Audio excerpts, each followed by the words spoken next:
Hi hello friends, welcome to Shaila's kitchen. ಬನ್ನಿ, ನಾನು ಇವತ್ತು ಸೂಪರ್ ಟೇಸ್ಟಿಯಾಗಿರುವಂಥ ಮಸಾಲ ರಾಗಿ ರೊಟ್ಟಿ ಮಾಡೋದು ಹೇಗೆ ಅಂತ ತೋರಿಸ್ಕೊಡ್ತಾ ಇದ್ದೀನಿ. ಇದನ್ನು ಮಾಡೋದು ತುಂಬಾ ಈಸಿ, ತುಂಬಾ ಸುಲಭ, ಟೇಸ್ಟು ಸಹ ತುಂಬಾ ಚೆನ್ನಾಗಿರುತ್ತೆ. ಬನ್ನಿ ಇವಾಗ ಪಟ ಅಂತ ಮಾಡೋದಕ್ಕೆ ಶುರು ಮಾಡೋಣ.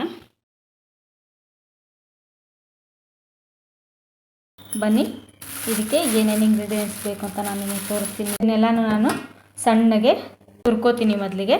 ಆಮೇಲೆ ಈರುಳ್ಳಿನ ಸಣ್ಣದಾಗಿ ಕಟ್ ಮಾಡಿ ತೊಗೋತೀನಿ. ಬನ್ನಿ ಫ್ರೆಂಡ್ಸ್, ನಾನಿಲ್ಲಿ ನಿಮಗೆ ತೋರಿಸ್ತಾ ಇದ್ದೀನಿ ನೋಡಿ. ನಾನು 2 ಈರುಳ್ಳಿನ ಸಣ್ಣದಾಗಿ ಕಟ್ ಮಾಡಿ ತೊಗೊಂಡಿದ್ದೀನಿ.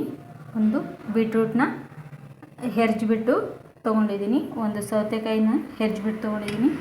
ಮತ್ತು ಒಂದು ಕ್ಯಾರೆಟ್ನ ಹೆರ್ಜಿ ತೊಗೊಂಡಿದ್ದೀನಿ. ಮತ್ತು ಕ್ಯಾಬೇಜ್ನ ಸಣ್ಣಗೆ ಕಟ್ ಮಾಡಿ ತೊಗೊಂಡಿದ್ದೀನಿ. ಸ್ವಲ್ಪ ಕೊತ್ತಂಬರಿ ಸೊಪ್ಪು, ಹಾಗೆ ಸ್ವಲ್ಪ ಕರಿಬೇವಿನ ಸೊಪ್ಪು.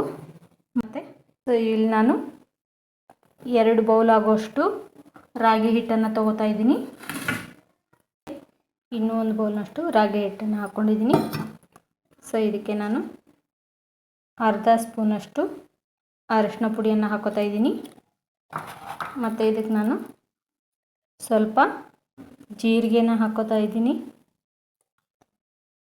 ಇದಕ್ಕೆ ನಾನು 1 ಚಮಚ ಆಗುವಷ್ಟು ಹಸಿ ಖಾರದ ಪೇಸ್ಟನ್ನು ಹಾಕೋತಾ ಇದ್ದೀನಿ. ಮತ್ತು ಇದಕ್ಕೆ ನಾನು ರುಚಿಗೆ ತಕ್ಕಷ್ಟು ಉಪ್ಪನ್ನು ಸಹ ಇದಕ್ಕೆ ಹಾಕೋತಾ ಇದ್ದೀನಿ.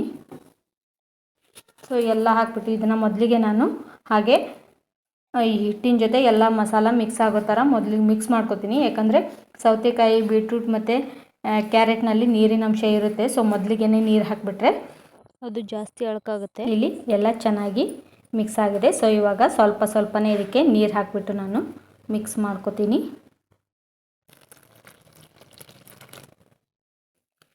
ಒಮ್ಮೆಗೆ ನೀರು ಹಾಕಿಬಿಟ್ರೆ ಜಾಸ್ತಿ ತೆಳುವಾಗುತ್ತೆ. ಆವಾಗ ನಮಗೆ ರಾಗಿ ರೊಟ್ಟಿ ಮಾಡಲಿಕ್ಕೆ ಸರಿಯಾಗಿ ಬರೋದಿಲ್ಲ. ಹಾಗಾಗಿ ಸ್ವಲ್ಪನೇ ನೀರು ಹಾಕಿಬಿಟ್ಟು ಇದನ್ನು ಮಿಕ್ಸ್ ಮಾಡ್ಕೋಬೇಕು.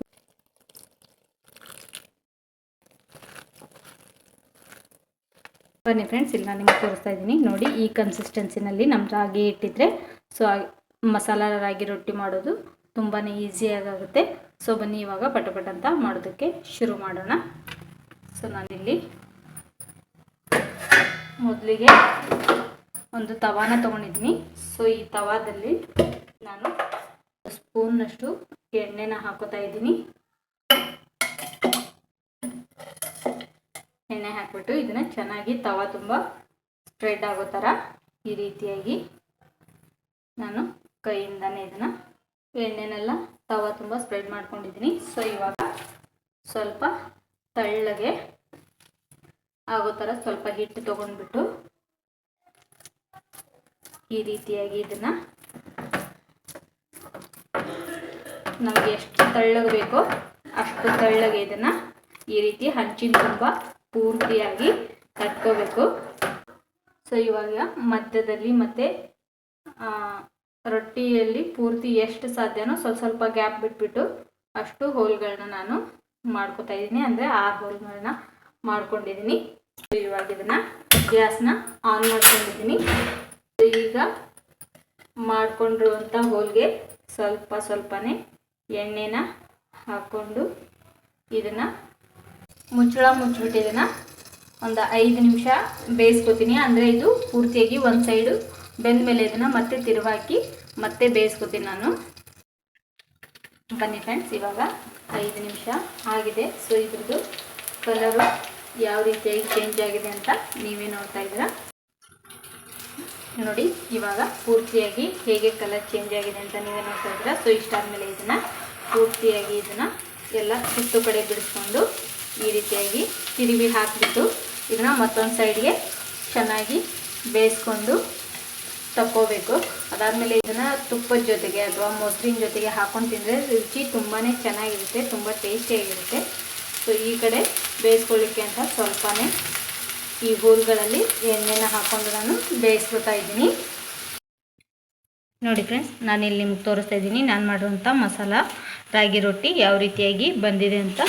ನೀವು ಎಷ್ಟು ಕಲರ್ಫುಲ್ಲಾಗಿ ಡೆಲಿಷಿಯಸ್ಸಾಗಿ ಕಾಣಿಸ್ತಾ ಇದೆ ಅಂತ ನೋಡಿ. ರುಚಿನೂ ಸಹ ತುಂಬಾ ಚೆನ್ನಾಗಿರುತ್ತೆ. ಮನೇಲಿ ಮಾಡಿರೋದ್ರಿಂದ ಹೆಲ್ದಿಯಾಗೂ ಸಹ ಇರುತ್ತೆ. ತರಕಾರಿ ಎಲ್ಲ ಹೊಟ್ಟೆಗೆ ಸೇರುತ್ತೆ. ಅಂದರೆ ಎಲ್ಲ ಕ್ಯಾಲರೀಸು, ಪ್ರೋಟೀನ್ಸು, ವಿಟಮಿನ್ಸು ಎಲ್ಲ ಸಿಗುತ್ತೆ. ಈ ರೀತಿಯಾಗಿ ಮಾಡಿಕೊಟ್ರೆ ಮಕ್ಕಳು ಬೇಡ ಅಂತಿರ್ತಾರಲ್ಲ, ಈ ರೀತಿಯಾಗಿ ರುಚಿಕಟ್ ಮಾಡಿಕೊಟ್ರೆ ಇಷ್ಟಪಟ್ಟು ಕೇಳಿ ಮಾಡಿಸ್ಕೊಂಡು ತಿಂತಾರೆ. ತುಂಬಾ ರುಚಿಯಾಗಿರುತ್ತೆ. ತುಪ್ಪದ ಜೊತೆ ತಿಂತಾಯಿದ್ರೆ ತುಂಬಾ ಚೆನ್ನಾಗಿರುತ್ತೆ, ತುಂಬಾ ಟೇಸ್ಟಿಯಾಗಿರುತ್ತೆ. ಬಿಸಿ ಬಿಸಿ ಹಾಕ್ಕೊಟ್ರಂತೂ ಒಬ್ಬೊಬ್ಬರು 2-3 ಖಾಲಿ ಮಾಡ್ತಾರೆ, ಅಷ್ಟು ರುಚಿಯಾಗಿರುತ್ತೆ. ಸೊ ನೀವು ಒಂದ್ಸಲ ಮನೇಲಿ ಮಾಡ್ಕೊಳ್ಳಿ. ಹೇಗಿತ್ತು ಅಂತ ನನಗೆ ಕಮೆಂಟ್ ಮೂಲಕ ತಿಳಿಸೋದನ್ನು ಮಾತ್ರ ಮರಿಬೇಡಿ friends. Thank you for watching. Next ವೀಡಿಯೋದಲ್ಲಿ ಸಿಗೋಣ. ಬಾಯ್.